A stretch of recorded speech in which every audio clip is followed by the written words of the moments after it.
It is time for another edition of One on One with John Alba here on adfreeshows.com and AFS on youtube.com. We come to you every single Thursday here on Ad Free Shows, trying to take you all across the pro wrestling spectrum with interviews from everywhere. I mean, recently we had an interview with AW music production coordinator Mikey Ruckus. That was one of my favorites. We've talked to Daniel Garcia. We've talked to Willow Nightingale, Ashley Vox, and today, Cabas y Caballeros, we are joined by none other than my personal favorite ring announcer, Mr. Ricardo Rodriguez. What is going on, my man? Happy holidays to you. Buenos días, damas y caballeros. Yo soy su servidor, Ricardo Rodriguez.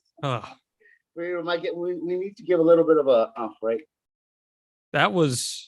We could end the interview now. I'm good. All right, pay me. I'm good, man. No, that was awesome. Hey, man, I really appreciate your time here. I know it's a busy time of the year, but we love just digging into the best of yesteryear here on One. And when I think of people who leave an impact on the industry for being unique, you are certainly one of them. And your journey is a really cool one to talk about too. So how have you been lately? How have things been going for you these times of year? Pretty good. I mean, like we've discussed off of before we went on. I was on my way to Egypt, and then there was a lot of travel issues. So and then with the COVID testing and whatever, and then how long it took to get the test, it messed with the flight. And then to get another one, because right now with all the flights going on, all the clinics are swamped. So to get the results, it would have taken me, because I was in Boston, it would have taken me an extra 2 days. And then I was just like, screw it. I'm just gonna go home, and I'll just wait till after the holidays to go back to Egypt.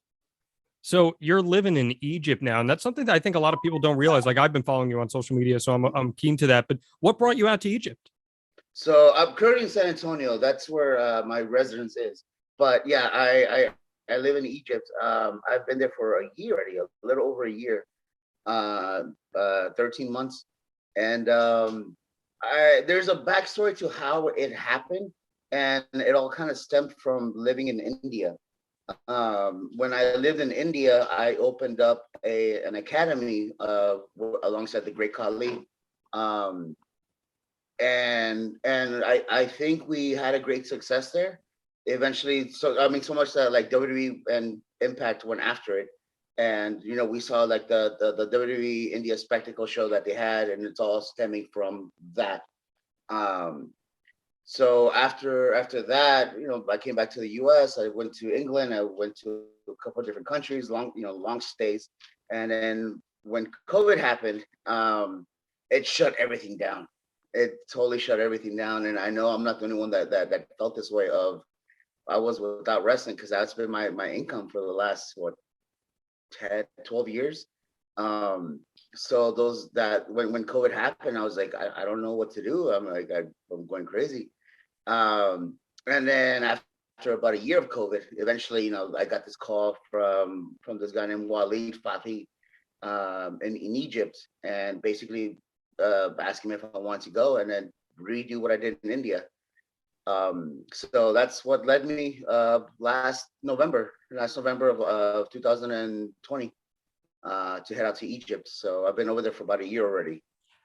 How difficult is it to start something like that up in a territory that I don't think most people look to Egypt for building the next generation of pro wrestling talent? I mean, in the most respectful way possible, but it was crazy, because it's the same thing in India. In India, it was different because I had Khali there, and he set up the whole process. He set up the whole thing. He already knew what he wanted. He set up the dojo. It wasn't the best of living conditions, but at least we had a ring. We had the key elements, and all he just needed somebody to teach him. And I was like, cool, I'm there, and I got it. I have the utensils needed, and then so it was a lot easier. But in Egypt, it was a whole different animal, because it was straight from scratch. We built a ring. We had to develop the process. We had to educate the kids of how to do it, because they weren't pre-accustomed or they weren't readied up for me, like how India was. So it was a whole different process. It was a little tougher, And also COVID is still around. So has slowed down so many things. In my head, I had a plan of where I wanted to be at a certain point. Because in India, I did everything in 6 months. Um, and in Egypt, I've been there for about a year, and I'm still not close to where I want to be because of COVID. So it's Why definitely slowed down the whole thing. why is it important to you to expand the spheres of influence of wrestling to areas that may not have as easy access to a mainstream training process like India or like Egypt? When I'm always going to kind of use India as my reference because I learned so much there. And being in India, where there was no wrestling at all, it didn't exist. Or the only way that they knew about it was what they saw on TV. What I learned in India, and it's also what I learned in Egypt, was because they don't have any other option. That's the only place that they have. They are so passionate about it. They work hard. They realize how much their parents are sacrificing to pay to send them to this wrestling school. So they put in the effort. Here in the States and in Mexico and Canada and in the UK and Australia, Japan, where it's and there's an abundance, we are kind of spoiled to it. Where if it's like, oh, I don't like this school, I'll go to this one. Or like, well, I don't need this guy. I can just do my own thing or whatever. Um, in India and in Egypt, it was different because they're hungry. It doesn't exist over there. So they appreciate a lot more and they put in the effort and they trust me a lot more. So that's also like something I have to carry with myself. Um, but I loved it and I learned so much being there that you can see the hunger. You can see that they want this. And in India's case, I've already seen it pay off. I have several students that are already signed. I have several students that are constantly being asked whenever they do the trials in Dubai, or Abu Dhabi, Dubai, I think it's Dubai when they do them. I see some of my students at these tryouts, and I'm so happy for them because they never in a million years would they ever thought that these kids would ever be in a WWE ring or in some cases an Impact ring. Um, so I'm proud of that, and it was a long process, but that's kind of what I want to build in Egypt. And once I'm done in Egypt, if something happens elsewhere, I will definitely jump on it, because I would like to have each individual country stamp their flag, plant their flag on the world of wrestling. Why is That's it ultimately something what I that's want. important to you to do that? Because you've obviously traveled around the world as a performer and doing that, and we hear all these rich stories over the years of, oh man, there was nothing like performing in Japan, there's nothing like performing in Mexico. So why Sure, is sure, it sure, so sure. fulfilling for you to have that influence coming from all these different countries? Uh, Also, side note, I tend to jump around a lot, but I always bring it back. That's So just bear okay. with me. Full Bear circle with me. storytelling here on One On Yeah, One yeah. with So Ricardo so bear with me. It's Rodriguez. like one of those. Yeah, it's one of those like European movies where like you have all these stories going on, but they all meet. It's kind of like in Snatch. Um, for me, I've always had this dream as a kid that I'm gonna change the world. How? I don't know. I'm either gonna change it or I'm gonna blow it up. One of those two. Um, and I realized when in WWE what I was doing backstage of helping out, with like I don't want to say like producing, but I was helping out certain guys that they wanted more ring time. I would help them out. Sometimes I would go down to NXT or FCW just because, and then they would ask me to help out, and then I started developing that love for behind the scenes, and I started taking the training aspect a lot more seriously. And we all have different definitions of what making it is. For some folks, like you said, Japan, wrestling of Japan, which yes, I would still love to. I've never been there, and I would still love to. Um, but I started seeing some of my influences on people that I showed it to, and then when I see them do it on TV, and it makes me smile because as I get older, I realize, hey, my body's not going to last this much longer, so I have to find a way to stay in it somehow. Whether in some cases, even now, it's commentating, or what I do now is teaching. And I guess ultimately the ultimate answer is to leave my mark in wrestling, so that I'll remember in a way, I guess, even though it may not be like remembered to like the average fan, to the wrestlers, to the people within the business, when they see, oh, hey, this guy's coming from Egypt. Oh, was he trained by Ricardo? Oh, he's coming from India. Oh, was he trained by Ricardo? Oh, he's coming from X school. Oh, he's one of the Ricardo's kids.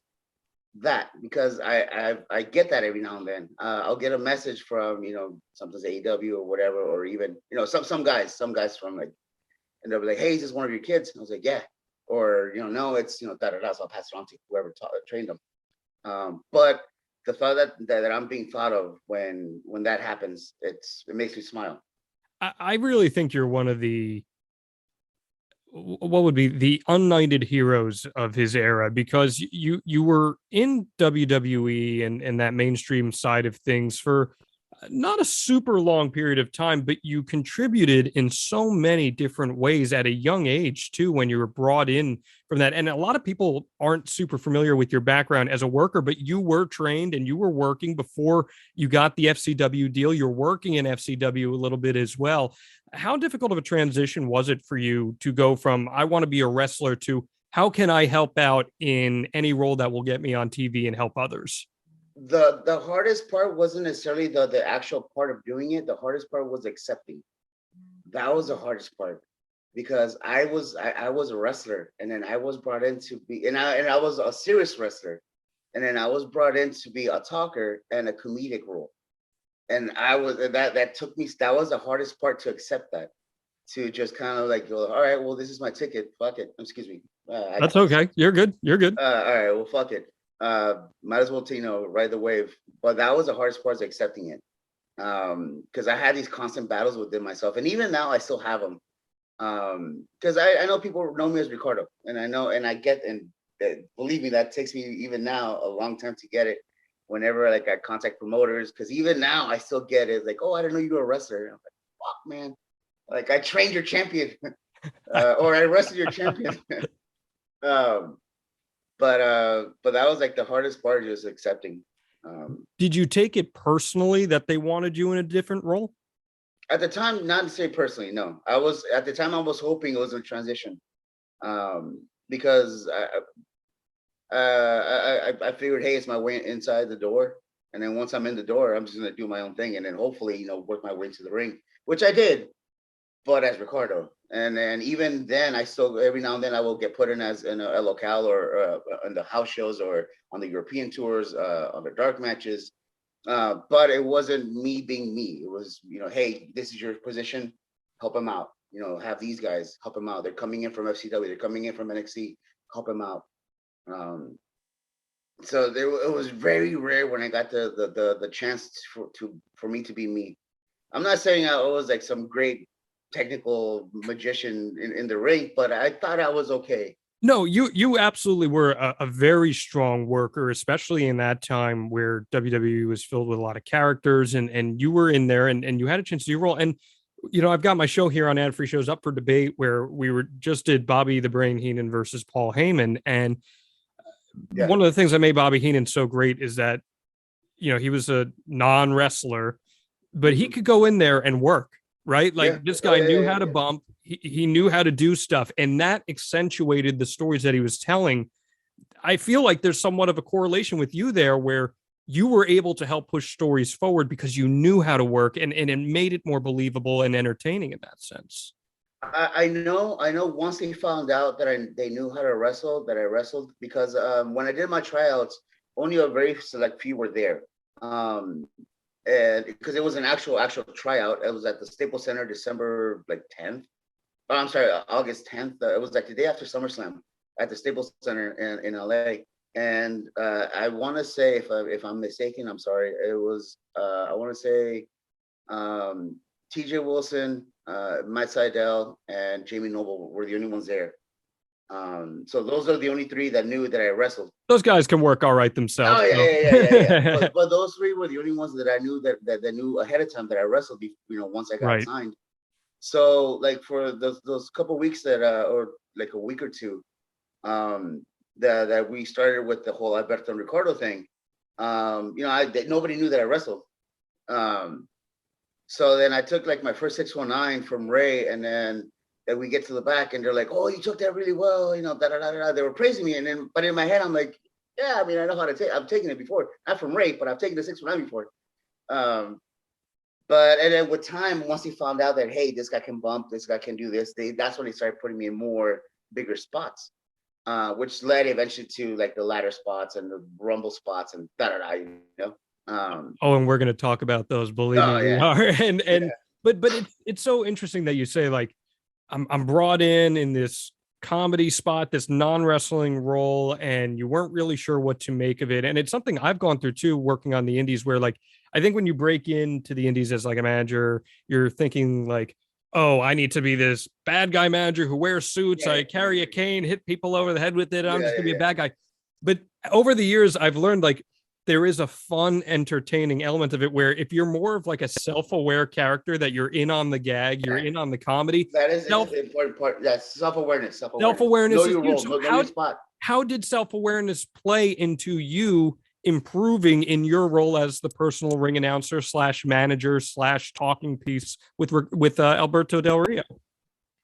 Well, obviously, like a lot of like in going into that self-awareness thing, but like I said, they took me a very long time, not a long time, but it took me a while to accept it. That was the hard part, is accepting what my spot was and what my role was. As Rock says, know your role.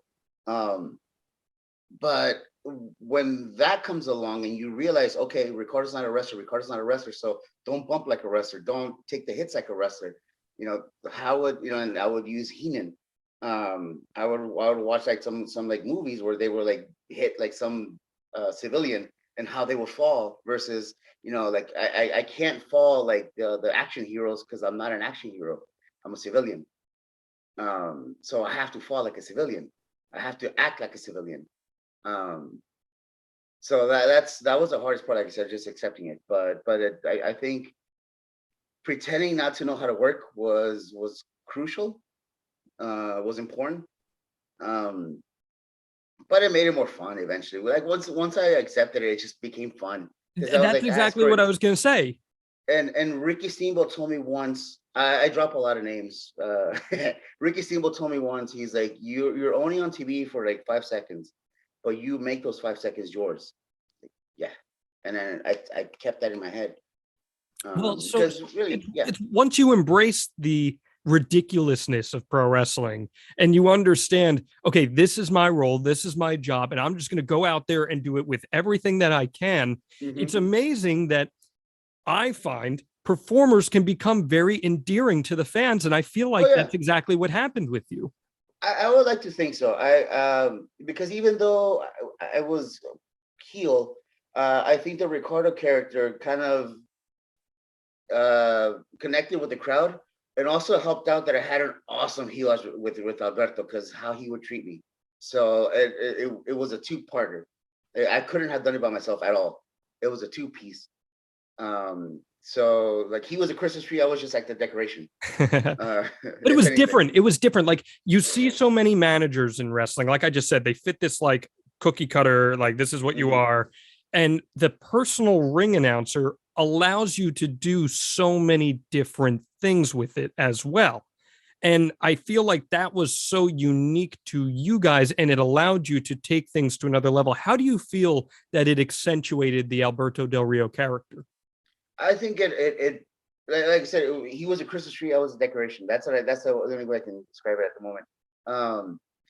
I think him using me as like the shield, to get away, as like anytime like something would happen, he would grab me and throw me in front of the other person, or using me as like the beating ram or whatever. It helped his side as well. And like I said, it's a two-piece, so it's like I couldn't have done it by myself. I needed him. And then perfect example is when I was with RVD, it wasn't the same. Because RVD is a whole different character. So I needed like somebody strong like Alberto for that. And it was all progressive too. It wasn't just from the beginning, it was progressive. Like for example, when I first started doing the ring announcing, I would just ring announce and then get out and then stay away. And then eventually they started letting me be by the ring, but by the announce table. And then eventually, as time went on, they started letting me be around the ring, and then they started letting me get involved. So it was a progressive little thing. When did you first realize that, okay, there's legs to this act? I think the very oh man, when we got our first storyline was with Ray, and everything that would happen to have like Alberto get away was me getting attacked by Ray. And then I was a huge Rey Mysterio fan, huge, massive. We all were. So I was like, this is kind of cool. This is fun. This is awesome. And then our second one was with Edge. So we went from Rey to Edge, and then it was the same thing. I was like, oh, this is awesome. I'm just gonna get beat up. I'm gonna take all the finishers in WWE, and I don't have to do like any matches. So yeah, so I started keeping a checklist of all the finishers I was taking in my, like I don't have it anymore, but I had a notebook. This is one of the small ones. So I had a checklist of how many like finishers I took that night by who, and I had like the date. So it was like my own little personal like little checklist thing. Yeah, it was kind of cool. But yeah, like I said, just I go in, I don't do any much of anything, I get paid, which that became kind of nice, and then that was it. So yeah, it was rather quick. But like being part of an act that finds legs and finds success like that, all of a sudden you go from one level to a whole nother very quickly. And I think of it, I mean, I was there, Madison Square Garden, Survivor Series 2011. You're there in one of the main events. And because of you being the side piece, Alberto Del Rio, they brought Howard. They bring Howard Finkel in. Yeah. And it's because of you in this indirect roundabout way. At the world's most famous arena where Howard Finkel made his name. I mean, how special is something like that? You have, man, that was, I'm a huge mark. I'm a huge mark, especially for moments like that. I actually have a picture of myself, Justin Roberts, and Howard. I'll send it to you later. When we're backstage, and that to me is like, I don't have it here, but I have it printed and I have it framed. Because it's Howard, it's Howard. It's Madison Square Garden. It's Survivor Series. It's awesome. And also, that was the beginning of CM Punk's, 400 and whatever day reign it was. So it was a special moment, man. It was cool. Did you ever watch Howard growing up? Like, and you're obviously he's very important to you, but when you're finding out you're going to be doing this ring announcing role, did you watch other people like The Fink or Tony Chimmel or anyone like that? I'll be honest, I didn't watch American wrestling until 2002. Okay. That's when I started watching American wrestling. All I knew was Lucha Libre. Okay. It wasn't until like around 2000, 2002, whatever WrestleMania 17 was. That was 2001. Mm-hmm. Okay. So, yeah, WrestleMania 17 was like my first real like WWE pay-per-view that I actually went and I enjoyed. Because at the time I was just kind of like a lot of like non-wrestling fans. I was like, no, that's whack. That's not real wrestling. That's fake. But then I saw that ladder match, the TLC match, and then it was that spot. Yeah. It was that spot with Edge and Jeff Hardy, where Edge speared him off of the where Jeff was hanging from the titles, and then Edge speared him, and that was just I was like, what the fuck? This is awesome. This is cool, and then I just became a fan instantly after that. So you're in person for that? You saw that live? Yeah. No. Oh, okay. It was at a pay-per-view at a friend's house. We had the black box. We saw the black box. So hell yeah. So you see that? The younger crowd's not gonna know what that is. But. No, I remember exactly what you're talking about. But so that's your big bang moment, and that's like I American wrestling does it for me. What made you get into Lucha Libre? Oh, when I was a kid, being Mexican, that's I didn't learn English so much later, so all I watched was Spanish TV when I was a kid, and we would have Consejo Triple A, I forget what it was, and then living down in Mexico when I was a kid, lucha. If it wasn't Lucha Libre, it was soccer that was on TV that we were watching. So so I grew up watching like Atlantis, Octagon, Ultimo Dragon, Máscara Sagrada. Ultimo Dragon. Who's another one I used to watch? Super Muñeco I was a fan of. Even Conan. So that's who I used to watch when I was a kid, and that's all I knew. Some of the Santo stuff, or Hijo del Santo. So when you get this call that this is what you're going to be doing, who is the one that made the call, or at least to your knowledge, made the call to make you the personal ring announcer? And how did that whole chain of events unfold? So it all went back like a month or two prior. I was doing a wrestling show for this guy named Jesse Hernandez for a company called EWF. And I finished the match. I get to the back, and then he comes up to me. And he's like, "Hey, you know what? WWE's coming to town." And mind you, I didn't really watch WWE at the time because of work and whatever. I just didn't watch wrestling.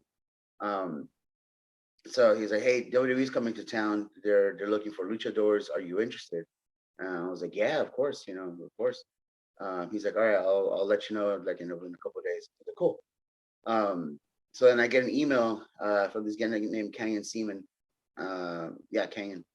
And he gave me all the details and whatever. And so that's when this is like June, July. This was like July. So we did our tryout, whatever day after SummerSlam it was, 2010. And I do the tryout. It was like, say, it was an actual like wrestling tryout. It wasn't like at the PC where you do, all the conditioning drills. It was wrestling. So then I get pulled aside after the whole tryout by Kenyon Seaman, and he's like, "Hey, are you under contract anywhere?" Or I was like, "No." He's like, "If given the opportunity to move down to Florida, would you be able to?" I was like, "Yeah, of course, you know." But I've been in wrestling long enough to where like I hear things. I'm like, "Yeah, sure, okay." See it Until when it you're doing it. happens, You'll yeah. believe it Until when you it see it, happens, right? yeah. Until it happens, I'm like, "Yeah, okay." So then we're in catering after that. We're watching Raw, and we're in catering, and eventually they approach me. They come and they approach me about this whole thing because they had offered this spot to this other guy prior to me, and for whatever reason he said he couldn't make it the next day. So then Jesse Hernandez goes, "Well, he speaks Spanish." So then they come up to me. They're like, "Hey, have you ever done ring announcing before?" I was like, "Yeah, sure." Which no. um, they're like, "Do you have a tuxedo?" Which I didn't. I went Yeah, to the yeah, I got a Goodwill. tuxedo. I was like, "Yeah, dude, I'm broke. I'm broke. I don't have a tux." So then I went to the Goodwill the next day and I bought a suit and some like cheap little things. So like, all right, go to Bakersfield tomorrow for SmackDown, and then we'll talk there. I was like, cool. So then I go to SmackDown, and I'm nervous as hell because I don't know what to expect. And then they bring in Alberto, and I don't recognize him. I probably should have watched some WWE before I went in for the tryout, and I still didn't because I didn't see the vignettes. I didn't know anything. The only time I saw that vignette was that Raw. I think it was that Raw. Um, where we were backstage watching catering, so we have to watch the product. Um, so then he comes up, we introduce ourselves and whatever, and then they give me like a small little script, and I'm nervous as hell. So I do my the whole spiel because I'm thinking ring announcer, so I'm proper, like I'm thinking Justin Roberts, proper. And then Vince comes down and he has that walk, and I was like, oh my god, it's real. Um, the waddle is real. So then he comes and he's like, no, be more animated, and then he goes, be more Hispanic. What the fuck does that mean? So that in my head, I'm thinking like the soccer announcers, or I'm thinking like the AAA announcers. So be louder. That's what I'm thinking. Just be louder. So then I go and I do the spiel. He's like, yeah, be like, that.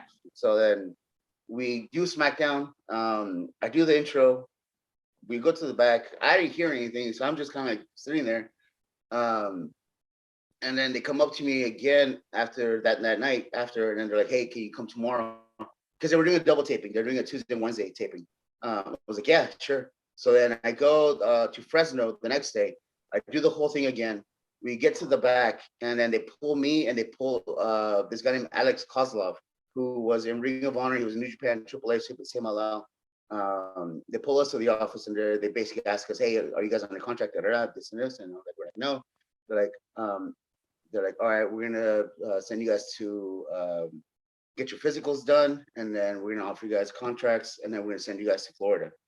I was like, oh fuck, this is all right. So they offered me the contract on the spot, and they're like, hey, are you available next week for Boston? Which is ironic, for Raw in Boston. So I was like, yeah, of course. So then me and Alex, and I knew Alex, so we go to the back to the locker room. And then they're like, "Hey, what happened?" And then I'm like, I don't know what to feel. And I'm like, "We just got hired." And then that's when everybody's like, "Oh shit, congratulations, whatever." Da, da, da. That's unbelievable. Yeah. So I was like, "Holy fuck, that's yeah, we just got And you're like hired." 24 years old this I'm time, right? 24. Yeah, I was That's 24. Yeah, insane. 24. Well, so you have this journey with Del Rio, and eventually they learn, okay, this guy can bump, and then your job becomes you're going to do all these wild things, and Yeah, basically. you're I swear to you, and I kid you not, Michael Hayes, every single pay-per-view, he would always try to find a way to kill me.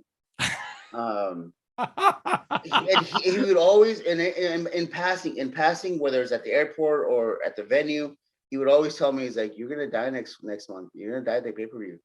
I don't know how, but we're gonna figure something out." Fuck, man. Did you take that as a badge of honor? Oh yeah. Oh yeah. Of course, yeah, because I knew it was gonna be a high spot in the match. Um, Well, so it makes me think of like TLC 2011. You're on that ladder, and Miz and Punk yeah, tip you over through that table. It's vicious. Uh, yeah, it was fun. I think of the time that Del Rio beat the living hell out of you with the bucket and the ring post. And I had a podcast at the time with my buddy Doug McDonald, and we said from that point on, any appearance by you was just the ghost of Ricardo Rodriguez because you were dead at that point. Like it was unbelievable. You're still a ghost. I'm interviewing a ghost right now. Yeah. So I mean, was that something that was a little difficult to come to terms with, or did you embrace that? No, I embraced it. Almost immediately. That I embraced because I like I said, I knew it was gonna be a high spotter in the match. So I was cool with it. There was one that they pulled the plug on, and it wasn't my fault, but it was scary as hell, and I'm kind of glad they did. It was, I believe, the Hell in a Cell with Punk, Alberto, and Cena. John Cena. Yep. Yeah, the whole thing was what they were gonna do at the end, or somewhere in the match where they were gonna all go to the top, and then my dumbass goes up there too, and then I was gonna take the AA on top of the cage. So during rehearsal, we're all up there, right? So we're up there, and then I'm telling Michael Hayes, I was like, "Hey man, like I'm not afraid, but I don't know if I can get up there because my dress shoes, they don't fit in the fucking holes. Um, at least not the ones that I had on. Like they don't fit." So anyway, so we get up there and we're moving around, and it's high as hell up there. Um, so we're moving around, and then something like a cable snapped while we're up there, and they pulled the plug on it right away. So yeah, that's the only one that didn't happen. That I'm kind of glad it didn't happen, but then I regret it because I would have had an awesome highlight reel. Well, Um, Michael Hayes is kind of folklore here on Conrad Thompson's network. Doot, doot, doot. So, hypothetically speaking, what would it sound like if Michael Hayes was asking you to take a crazy ass bump? I can't do his voice. I can't do his voice, but what? No, it wouldn't even ask me. He wouldn't ask me. He would just tell me. Yeah. So hold on. Hold on. No, he wouldn't ask me. He's like, Ricardo, you're gonna climb the ladder, and then they're gonna tip you over, and you're gonna fall on tables on the outside. All right. And then he go back, and then he would talk to the guys. And, like, okay, all That, right. So I mean, that's yeah, insane. he wouldn't ask me. He wouldn't ask me. He would just That's tell me. insane. Well, one of my favorite moments from your run in WWE, and when I told some people that I was going to be talking to you for one on one, they're like, "You have to ask him about the 2012 Royal Rumble," because for you, and I'm really big on the journey here on one, and that moment had to have. It's not the culmination of your journey, but it's definitely one of the climax pieces of your journey where you were a worker. Maybe not everyone knew that. You embrace this role. Del Rio gets hurt, it catches a lot of fire, and now you get your moment. And it's in a comedy Mhm. role, but you get your moment, Yeah. and everyone loved it. What was that like? When did you find out you were going to be in it, and what was the reception to it? When he got hurt, I was afraid I was gonna be taken off TV as well. And injuries happen. It happens. It's unfortunate. He's my brother, so so he's off. It's like it happened like this. It was like December. It was right before Christmas. I think it was like the Raw before Christmas. So I'm at home and I'm like, fuck, this is gonna suck and da da da. So then we're doing FCW. We're doing FCW or NX, yeah, FCW show. We finish, and then it was customary for a bunch of us to go to this to a restaurant after, to go eat, as it is. So then we go to a cheesecake factory actually, and as we walk in, I see Pat Patterson at the bar, and he just happened to see us, and everybody just kind of waved and walked off. And then I went over, and then I just say hello, and I bought him a drink. And then so we're talking about, he's like, hey, have you talked to Jose? And I'm like, yeah, he's fine, so then I was like, hey, wouldn't it be funny if at the Rumble we play Alberto's music and then I come out and we chuckle, and that was it. Fast forward to it was like a week or two later, we're at the airport and we're stuck there because of a storm. And I want to say Dallas. I think it was Dallas airport. And I'm sitting next to Dimolenko, and he's asking me about Alberto. He's like, hey, have we talked to Jose? I was like, yeah, no, he's fine, And there I go again. It's like, hey, Dean, I got a question. Wouldn't it be funny if at the Rumble we play Alberto's music and I come out? And again, same thing. We just ha ha ha, and we just talk about something else. So then we go to St. Louis, which is day of the Rumble. We're in St. Louis. I'm by the ring because I always like to be in the ring. So I was by the ring, and then Michael Hayes comes up and he stands next to me and he's like, hey, did you see your car? And I didn't know anything about it, so I'm thinking my rental car. I was like, no, what happened? I'm thinking somebody got hit it or so, whatever. He's like, your car in the back, you didn't see it? I was like, no. So he's like, come here. So he didn't tell me anything. So then we get right behind the Titantron, and I see a car, but it's covered. And then he grabs the cover and he just lifts it. He's like, did you see your car? I was like, what's that for? He's like, nobody told you? I was like, no. It's like, you're in the Rumble. It's like, what? I was like, nah, fuck off, man. What? He's like, no, yeah, nobody told you. I was like, no, man, nobody told me. He's like, yeah, you're in the Rumble. This is your car. I was like, holy shit, this is going. That's when everything just kind of, everything hit. So then, yeah, so that's I was like, oh man. So I texted my girlfriend right away at the time. I was like, hey, guess what? Watch the pay-per-view. I didn't tell her why. I was like, just watch the pay-per-view. So yeah, so that was that. That was fun. That was a lot of fun. There's only been so many people that have been in the Royal Rumble. Only so many people can say they've competed in a Royal Rumble and got an elimination. And you got an elimination. Yeah. And everyone was loving it. They were loving life. And I think that's such a cool little memory to have. And you worked yourself into a shoot. And that's basically, basically, that's so cool. And but there's been a lot of issues, not issues, moments, instances where by me opening my mouth, like something happened. Like what else? Yeah, like for instance, there was like we did a intergender match. It was myself and Beth Phoenix against Layla and Santino. And beforehand, they were gonna do something where I was gonna wear just like a super, super tight shirt, and Santino was gonna rip off my shirt. And then they had some it was like some weird little design on the shirt they had at first. And I was like, hey, wouldn't it be funny if I had like a Harry Potter or like a Britney Spears shirt or something? So they're like, oh yeah. So then they sent like a runner to the store, and they made him bring like a couple. They bought him a couple shirts. So then they gave me the Justin Bieber shirt. So that one I get hit on about.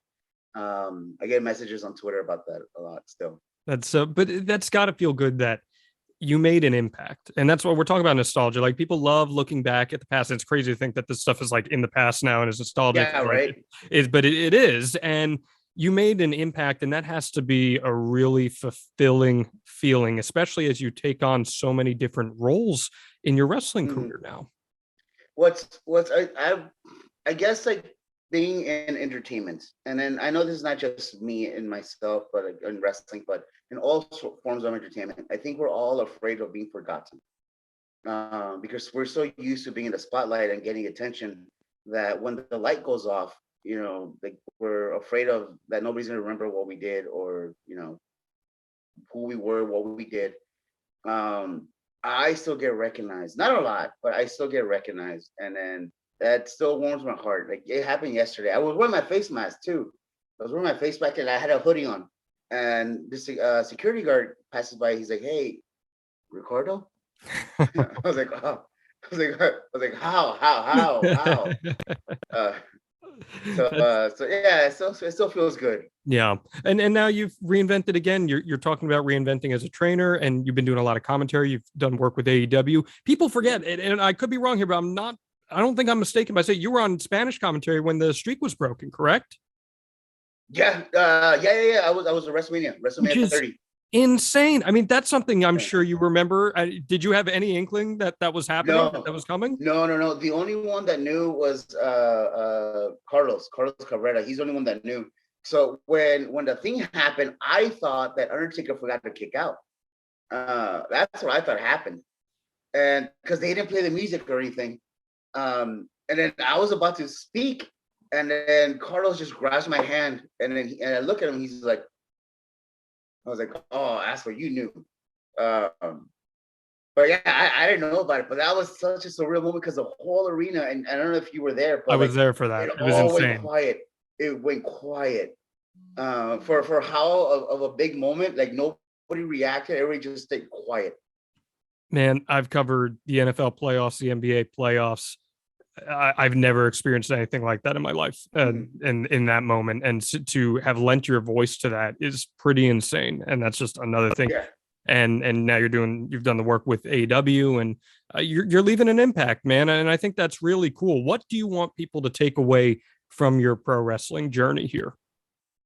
For anybody that's ever allowed me to be a part of their life in any aspect, as far as their career journey, I just want to say thank you. Um, like I said, for me, I feel it feels good when I see my influence in them, when I see them perform. Um, when they come up to me and they ask me for advice, and then they actually take it into consideration, and they do it. It feels nice. Um, so for me, I just kind of want to be remembered. I don't want to say like praised. What I feel for me, and this is me being egotistical. I kind of see myself in a way, not fully, but in a sort of a way, like a Tesla, like Nikola Tesla. He did so many things, but he died poor, broken, alone in his apartment, and he wasn't recognized for his work until many years later. Yeah. That's I'm not saying I'm gonna die poor, broken, alone. I hope not, but that's kind of what I feel if I continue this path of what I'm doing internationally. That's what I feel it's going to happen, because if India continues to grow, because now there's independence in India. There's that's a big ass country. There's independence now. They have TV. There's so many different options there now, and it all started because of what I did. If I can build Egypt, that's a major market. That's a huge. The Arabic market is massive, and I don't think people realize how big that market is. If I can build that, then there's going to be a place for AEW to go, for WWE to go, for Impact to go, for whatever company eventually comes and takes that spot. They have markets that are going to be available for them. So that's what I'm hoping to build the doors, open up the doors, basically. Well, and I know it's also been something that's been important to you about increasing positive representation, because so many Yes. times, like, and I'm not even just talking about Latino representation, but obviously Latino representation comes into the conversation here where there are stereotypes, right? Like, Yeah. we know how Latinos are stereotyped. We know how Middle Eastern individuals are stereotyped in wrestling as the bad guy heels always, right? So how can you help contribute to breaking those stereotypes? What I'm trying to do right now at the moment is I have representation in India as far as wrestling goes. So I've already created that. And I'm not saying I did it by myself, because I didn't do it by myself. I had a lot of help. There was a lot of others that went after me. There's a lot of guys that went after me. Ethan HC, Daryl Sharma, who's a referee in WWE now, or NXT. Shoot, Facade is another guy that went. There's a lot of guys that went after I did. I have a guy right now he's basically gonna take over me eventually in Egypt, because I have something else coming up. So I'm gonna start prepping him. His name is Anarco Montaña. He's from Chile. So I'm gonna have another Latino with me in Egypt for the next couple months until I take off. so like I said, to have those flags stamped in the world of wrestling, so that eventually it can make them grow and get them out of there to eventually come to the US, to eventually have chances in Impact or in WWE or AEW, whatever it is. That's my biggest pride. So that's what I want. So I want to build that reputation so that people realize, hey, there's wrestling in all these countries that we didn't know about, which wasn't there before, but there is now, and it's because I fucking started it. And I'm gonna have people go after me, of course, but they're gonna keep it going. But that's what I want. I want to have representation in each country. See, you talked about making your answers full circle. We just brought this whole interview full circle. That's what we do here on One with John Albert. I'm so appreciative of you stopping by and hanging out for the last hour with me. Your journey is so cool. It's so unique. And it shows that you don't have to be in-ring general to become a massive fan favorite. Like people find your career so endearing, and everyone plays a role in pro wrestling, and you played your role perfectly. And now you're changing roles and you're continuing to play whatever role you are starring in well. And I think that's really great. Where can people find you now and keep up with what you're doing? So on Twitter, I'm still at RRWE.